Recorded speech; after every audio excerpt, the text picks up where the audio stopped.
మండలి chairman Gutta Sukhender Reddy chit చాట్లో మాట్లాడారు. కవిత పిఏతో రాజీనామా లేఖ పంపారు అని అన్నారు. గుత్తా ముందే డైరెక్ట్గా రాజీనామా ఇచ్చి ఉంటే ఆమోదించే వాళ్ళమని చెప్పారు.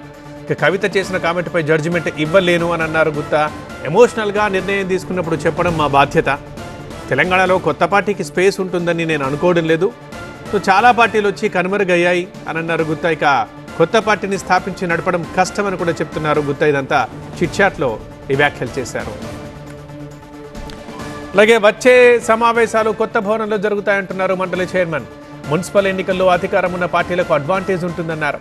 బనకచర్లను రాష్ట్ర ప్రభుత్వం వ్యతిరేకిస్తోందని, బ్రిజేష్ ట్రిబ్యునల్ తీర్పు వరకు ప్రాజెక్టు పనులు చేపట్టొద్దని తెలంగాణ వాదిస్తోందని, ఎస్ఎల్బీసీ టన్నెల్ 44 కిలోమీటర్లలో 33 కిలోమీటర్లు పని పూర్తయిందని అన్నారు. గుత్తా టన్నెల్ యాక్సిడెంట్ అనుకోకుండా జరిగిందన్నారు. ఎస్ఎల్బీసీ కట్టిన జయప్రకాష్ కంపెనీ దివాలా తీసిందని అన్నారు. గుత్తా సుఖేందర్ ఈ వ్యాఖ్యలన్నీ మీడియాతో చిట్ చాట్లో చేశారు.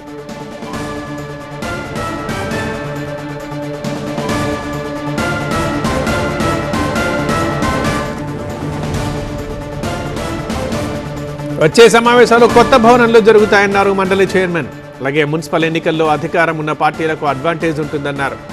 బనకచర్లను రాష్ట్ర ప్రభుత్వం వ్యతిరేకిస్తోంది. బ్రిజేష్ ట్రిబ్యునల్ తీర్పు వరకు ప్రాజెక్టు పనులు చేపట్టొద్దని తెలంగాణ వాదిస్తోంది. ఎస్ఎల్బీసీ టన్నెల్ 44 కిలోమీటర్లలో 33 కిలోమీటర్ల పని పూర్తయింది. టన్నెల్ యాక్సిడెంట్ అనుకోకుండా జరిగింది. ఎస్ఎల్బీసీ కట్టిన జయప్రకాష్ కంపెనీ దివాళా తీసిందని చెప్పారు గుత్తా.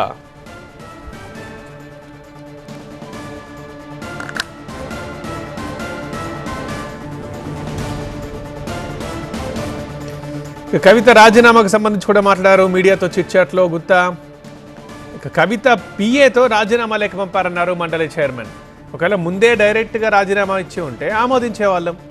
అలాగే కవిత చేసిన కామెంట్స్పై జడ్జిమెంట్ ఇవ్వలేను అన్నారు. ఎమోషనల్గా నిర్ణయం తీసుకున్నప్పుడు చెప్పడం మా బాధ్యత, అందుకే చెప్పాను అని చెప్పారు. ఇక అదేవిధంగా తెలంగాణలో కొత్త పార్టీకి స్పేస్ ఉంటుందని అనుకోవడం లేదు. ఎందుకంటే చాలా పార్టీలు వచ్చి కనుమరుగయ్యాయి. కొత్త పార్టీని స్థాపించి దాన్ని నడపడం తెలంగాణలో కష్టం. ఆ స్పేస్ కూడా ఇప్పుడు లేదు అని తన అభిప్రాయాన్ని వ్యక్తం చేశారు మీడియాతో చిట్ చాట్లో మండలి చైర్మన్.